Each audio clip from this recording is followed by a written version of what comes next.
If you're new to smoking meats, one of the best ways to get started is with an electric smoker.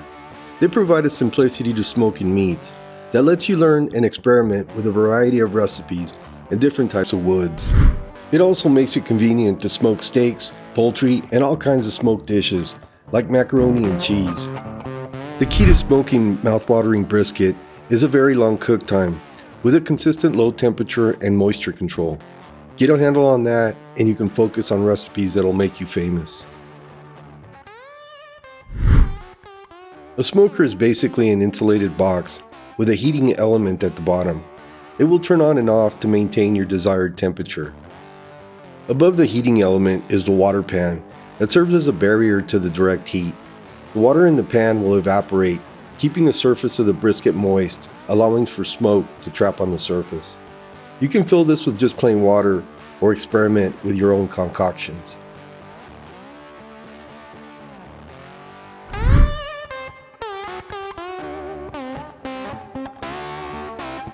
When starting out with smoking meats, it's useful to have a trivial understanding of cattle terminology, the different cuts of beef, and where they come from. The majority of beef production comes from steers or heifers. Steers are castrated male cattle, and heifers are females that haven't had a calf. A bull is an adult male that is used for breeding, and a cow is a heifer that had a calf. You rarely will eat a daddy bull or a mama cow, generally because the meat is much lower quality. The U.S. Department of Agriculture issues quality grades that provide you with an idea of tenderness, juiciness, and flavor of beef products. The meat you buy is actually graded by a federal USDA grader that is independent of the producer or meat packing company. These are official fat marbling photos from the USDA. There are 8 quality grades for cattle, but you will typically only see Prime, Choice, and Select. The grade is determined by evaluating the amount of fat marbling from a cross-section of the 12th and 13th rib. Keep the USDA grading in mind when you're evaluating a great deal on a steak. A Select ribeye versus a Choice T-bone is a no-brainer, unless you're going to sous vide the ribeye, which is actually the subject of another video.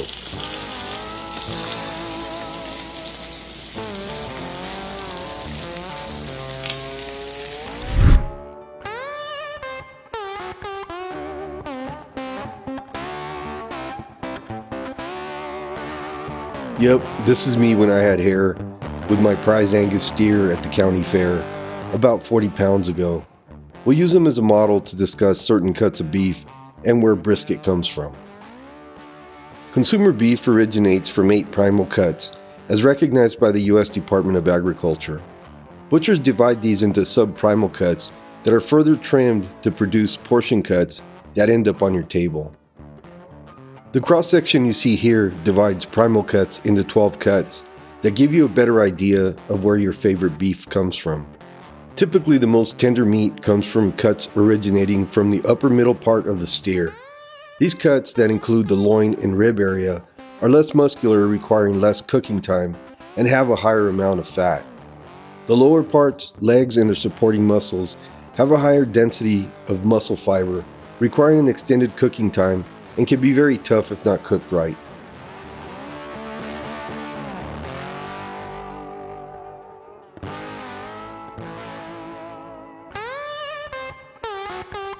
Brisket can be a little challenging because it's the largest and toughest cut of beef that you'll ever cook at home.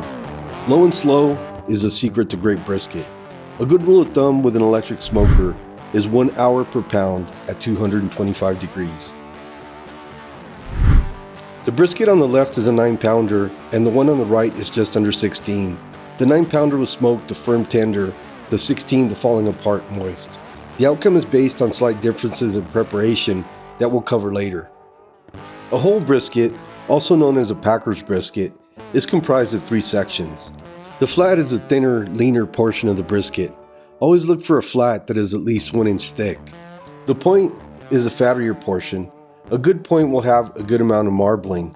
Separating the two is a fat line, the area to cut through if you want to separate the two. This is the fat cap. It should be around 1 inch thick depending on how it was trimmed by the butcher. Look for a fat cap that is reasonable in thickness, otherwise you'll have to do a lot of trimming. Most briskets sold to consumers are vacuum sealed at the meat packing plant. and you can keep them in your refrigerator for about a week, or you can freeze it for about 6 months or so. How you trim the fat cap is really a matter of preference. Remove any excess fat, and you can generally trim it to about 1/4 inch. For larger briskets like this 16-pounder, you want to remove enough from the sides so it'll fit in the smoker.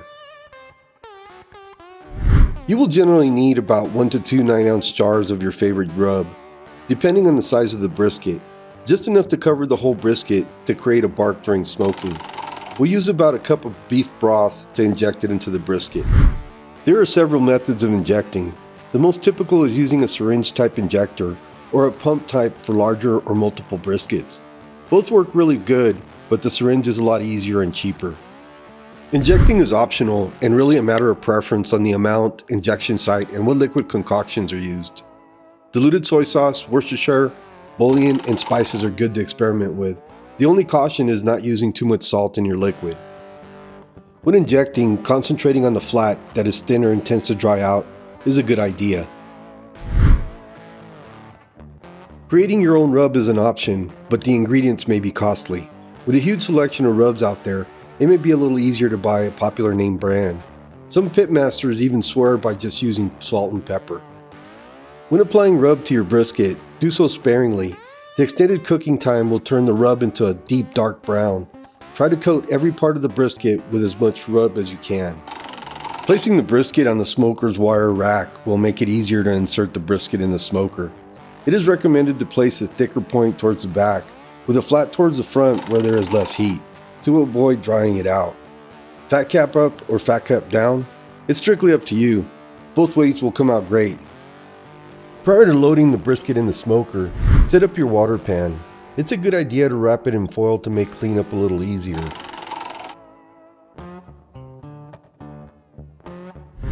There's a wide variety of chips available for electric smokers, and they are very economical. This will allow you to experiment with different woods and pair with different kinds of meats. The wood chips are inserted into the smoker using a loading tray through a small port on the side. Turning the handle unloads the chips that fall into the wood chip tray, just above the smoker's heating element. With electric smokers, you only need to smoke the brisket for the first 3 hours. Any more than that can cause a bitter taste. You may be tempted to cram more wood chips into the smoker, but really only a small amount is needed. During the first 3 hours of smoking, keep the air damper on top of the smoker in the closed position to maximize the smoke exposure to the meat. After 3 to 5 hours, the bark of the brisket will start to form. You should open the air damper about halfway to start letting the moisture out, to allow the bark to start hardening. Most electric smokers have a built-in temperature probe, but it's recommended using an external digital meat thermometer. As you can see, there's several different types from single to multiple probes. A very useful one is an instant read thermometer. You want your brisket to reach a temperature of at least 190 degrees. I've had really good brisket at this temperature. However, I found that hitting closer to 195 degrees is a sweet spot for my liking.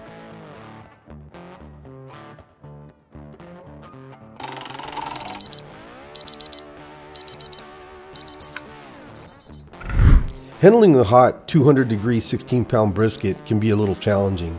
Using an oversized spatula and poultry meat lifters really help. Both are very economically priced.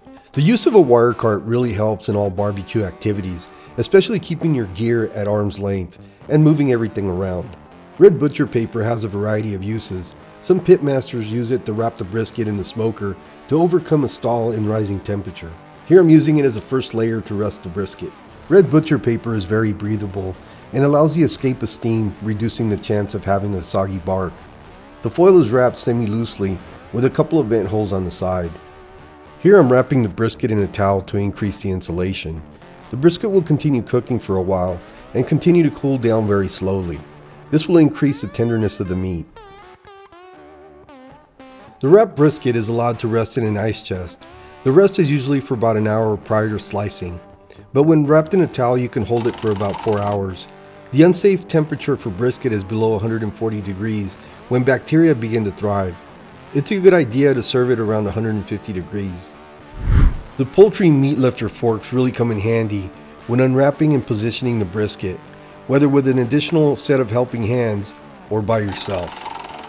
Cutting the brisket is easier with a brisket slicing knife, either with a serrated or straight edge blade. These knives are usually 10 inches long and will make long straight cuts across the grain of the brisket. While using sharpening steel, it was pointed out to me that I was doing it incorrectly. For legal purposes, the one in the pop-up is the correct way. However, I still like my way better and it always works. The brisket on the left was smoked by my friend with his $2,300 Yoder pellet smoker. The brisket on the right with my $300 Masterbuilt electric smoker. Both briskets came out amazingly delicious. The only difference is that my brisket didn't have a smoke ring.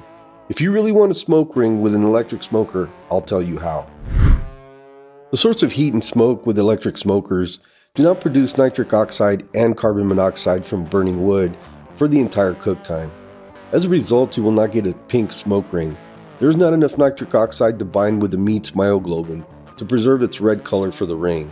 However, the chemical reaction can be replicated with curing salt that contains sodium nitrite. During the cooking process, the nitrites convert to nitric oxide, similar to what happens with burning wood. The result would be a beautiful smoke ring. This will definitely be a subject of another video. Both of these briskets had a difference in final consistency. I wanted this brisket a little firmer for slicing. It was cooked to about 195 degrees. After removing it from the smoker, it was only wrapped with red butcher paper and foil, without wrapping it in a towel. It rested for about 30 minutes before slicing.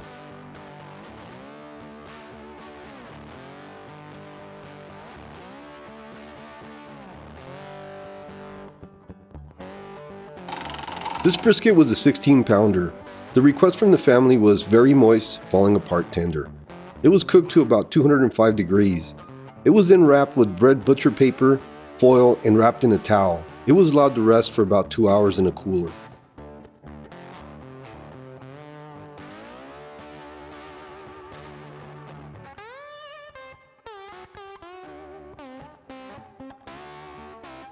Thank you so much for watching. I really hope this video was helpful. If you have any questions, please post them in the comments. Stay tuned for a couple more videos on smoking meats and other things I learned. Stay safe and God bless.